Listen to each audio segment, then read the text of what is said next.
मिले आसरा इस जहां का, मिले ना मिले मुझको तेरा सहारा सदा चाहिए।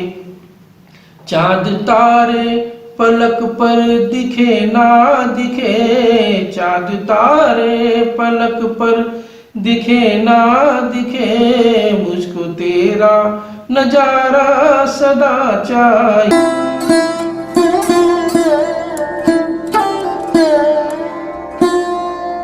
आप सभी को प्रणाम। सत्य सनातन की जय।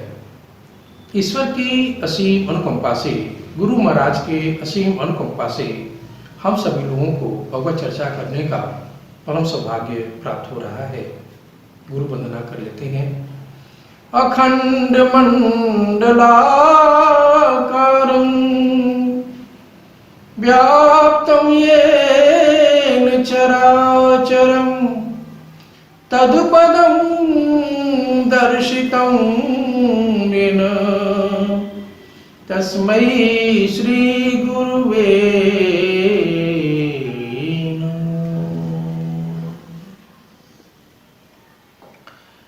इस अध्यात्म के मार्ग में आज हम लोग आगे बढ़ते हैं।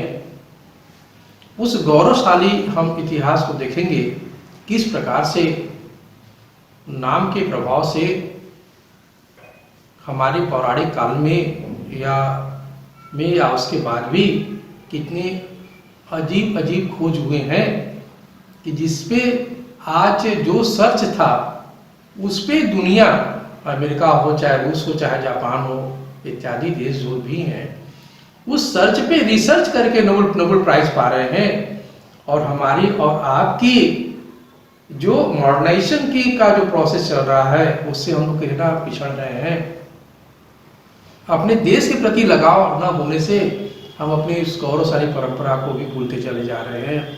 इस क्रम में आपको हम उस शून्य की कथा से प्रारंभ करते हैं जिसे आर्यभट्ट ने 5वीं शताब्दी में खोज की थी और ब्रह्मगुप्त ने 628 बीसी में उस शून्य का गणित में इस्तेमाल किया।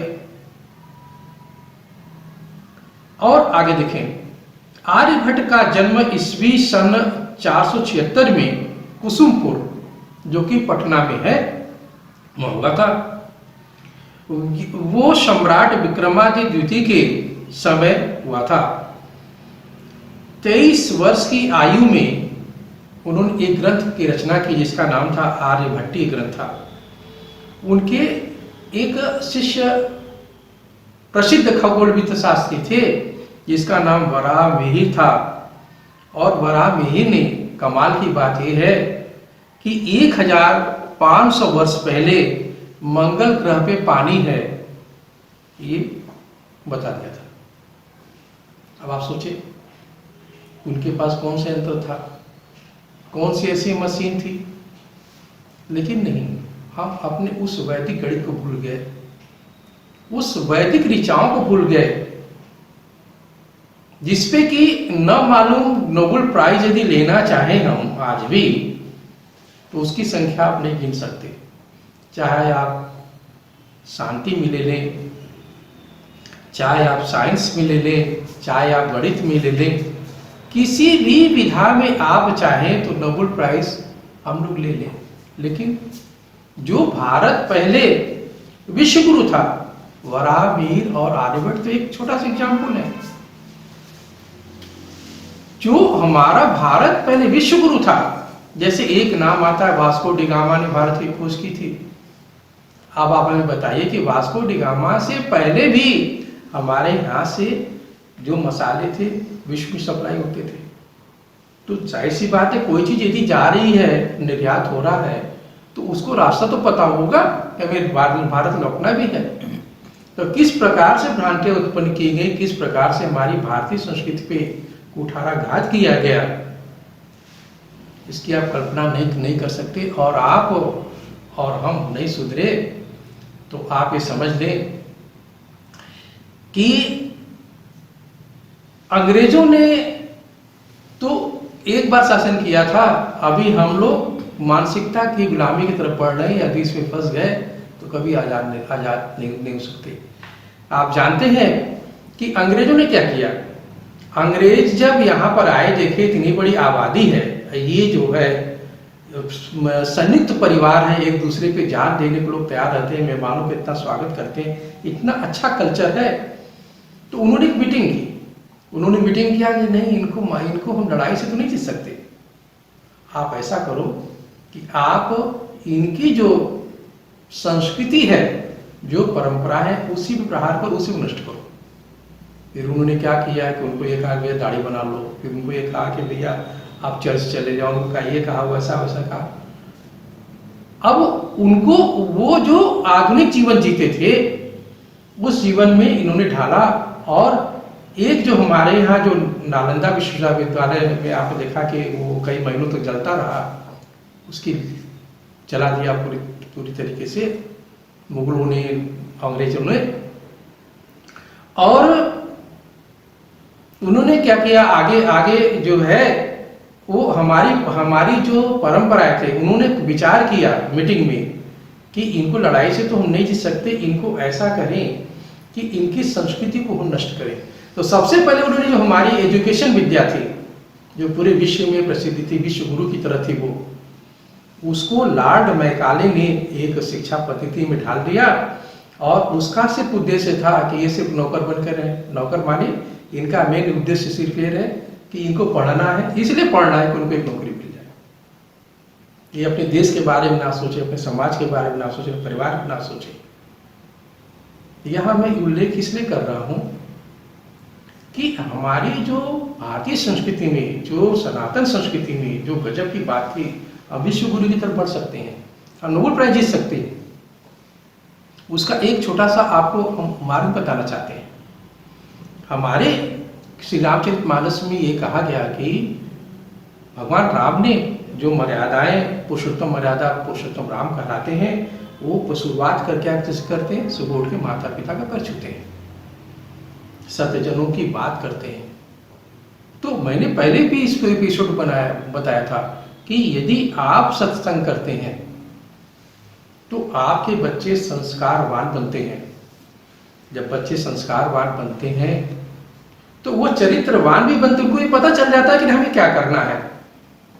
चरित्रवान बनते हैं तो विवेकवान बनते हैं। बुद्धिमान तो सभी हैं, क्योंकि आज पढ़ाई लिखाई देख लीजिए, सभी पढ़ लिख करके कोई पीएचडी है, कोई एमएससी है, कोई एमबीए है, कोई बीटेक है, वगैरह वगैरह वगैरह है।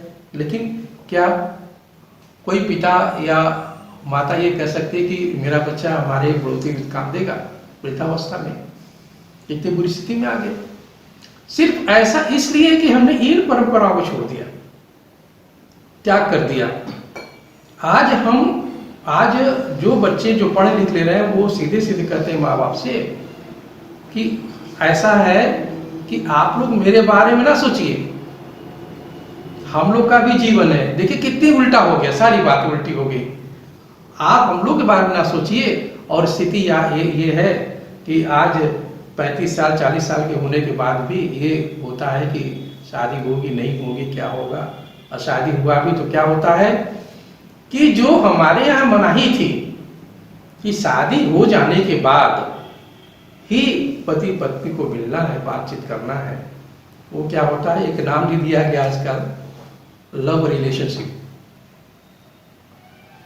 माने यह है कि 1 साल 2 साल लड़के लड़की साथ में रहेंगे तो उनको एक दूसरे को समझेंगे। बताइए, ये हमारे संस्कृति में है ये सब चीजें, तो हम कहाँ जा रहे हैं?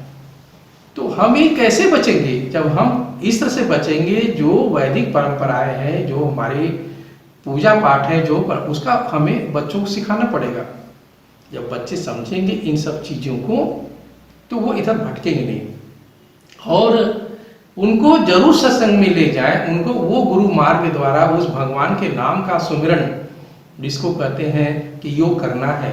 योग माने योगस्य चित्त वृत्ति निरोध, माने योग के द्वारा मन की जो वृत्तियां हैं, गलत वृत्तियां, उसको रोक दिया जाता है और रोक करके परमात्मा में इसको लगा दिया जाता है। ऐसा करने से आप समझ लें कि आप जब वो प्रभु का नाम लेना शुरू करेगा प्राण अपान की क्रिया में प्रभु की बातों को समझने लगेगा तो आपका भी कल्याण होगा, परिवार का भी कल्याण होगा, समाज का भी कल्याण होगा, राष्ट्र का भी कल्याण होगा।